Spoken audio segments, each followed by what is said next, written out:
Hello, Mama's Fallen Angels. This is Big Robbo, and I am here with Tom Englund from the band Evergrey.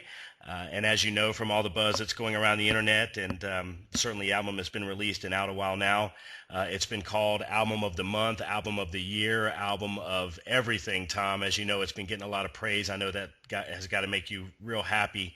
Wanted to know if when you went into the studio, particularly with some new members, obviously some members leaving, it's been documented, but with the new members, did you feel like you had something special on your hands when you sat down and started recording Glorious Collision? The thing is that this process was like we wrote and recorded it at the same time, pretty much. So we didn't have any time to contemplate those things at all. So we just wrote songs first of all in order to see if we were able to, write at all. Having lost so many members and such. So we just wrote to see if we were able to do it at all. And then when it was quite a stressful recording as well. Even if we wrote and recorded at the same time. But there was I would say some unconscious pressure in there, and of course you never know what anyone else will think, and it is important what people think.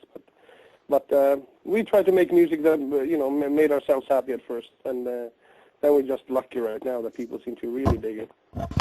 Yeah, I thought that was, in a lot of the research I did before the interview, Tom, I thought it was real interesting to look at some of the things that you've said, and you've always, when you've talked about a new album, you've said, hey, we liked it. We don't know if everybody else is going to like it, but when we were in the studio and we were putting it together, we really liked it. I thought that was a real honest and fresh approach.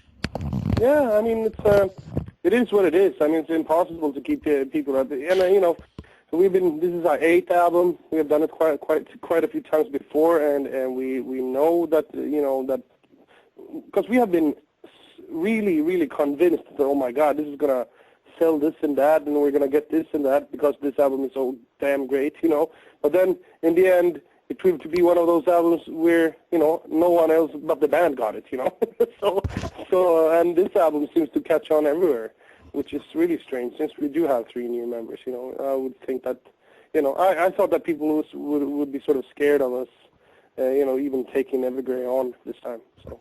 Right, and have the new guys been involved in the songwriting and those processes, Tom, or are they Are they still on their probation? Do they have to carry the luggage and pick up the dinner tabs?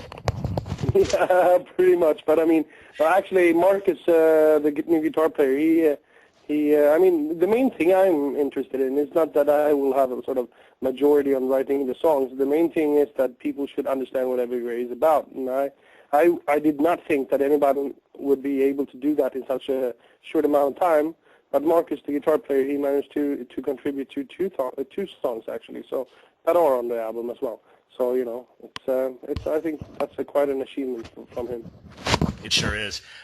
When we talk about us being over here across the pond in America, when we talk about the Scandinavian countries of the world, in our mind, Tom, really taking the lead when it comes to everything from progressive metal, even back to glam metal, which had its roots here, of course, on the Sunset Strip in California. We really think of Scandinavia and those countries taking the lead and really doing their best to keep our metal alive, and it really pisses us Yanks over here in America off really bad. Does it seem different you're obviously in a band that's big enough to have played in both areas, played all over the world really. Does it seem different getting up in front of an American crowd than it does getting in front of a crowd in places closer to home, like in Scandinavian countries?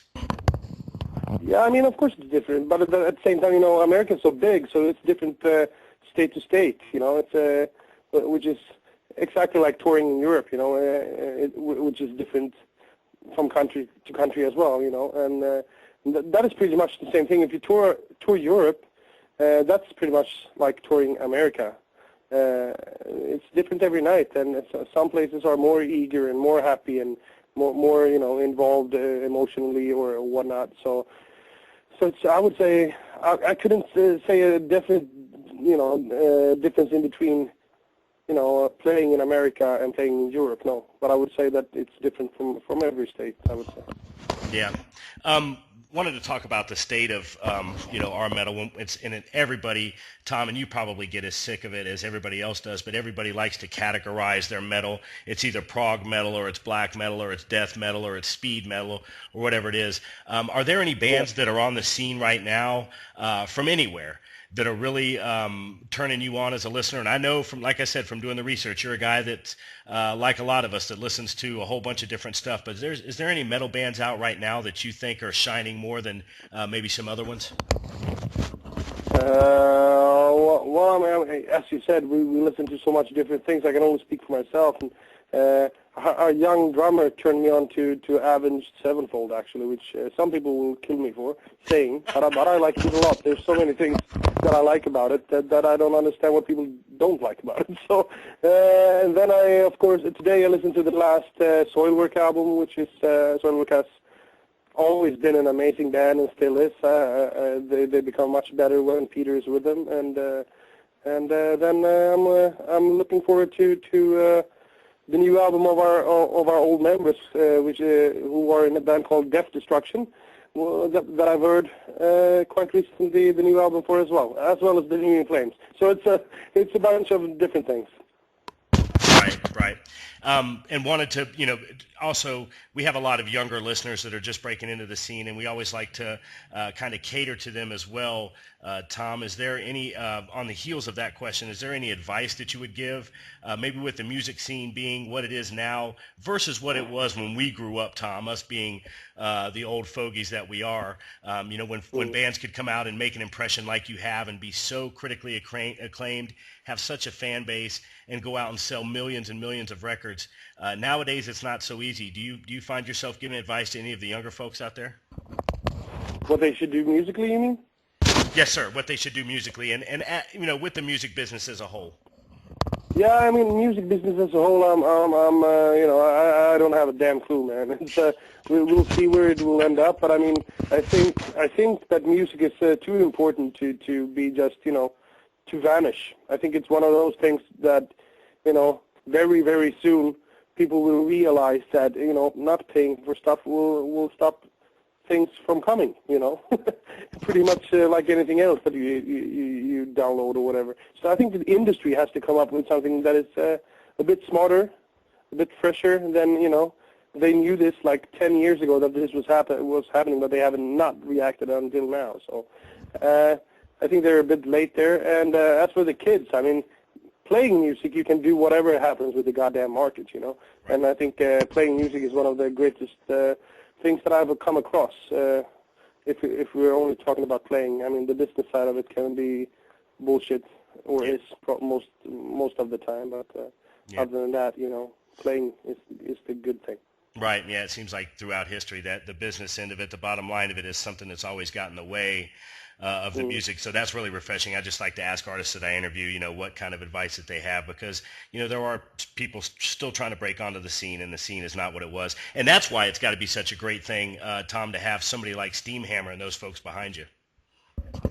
Yeah, absolutely. I mean, it's great. I'm just happy that, I'm just happy that we can still do this, I've been doing this professionally for 10 years, and I mean, as you said, it's not as good as it was, and even I know that, and I have never sold any millions, but I still make my money from it, and I still know that there's a big difference now than what it was 10 years ago.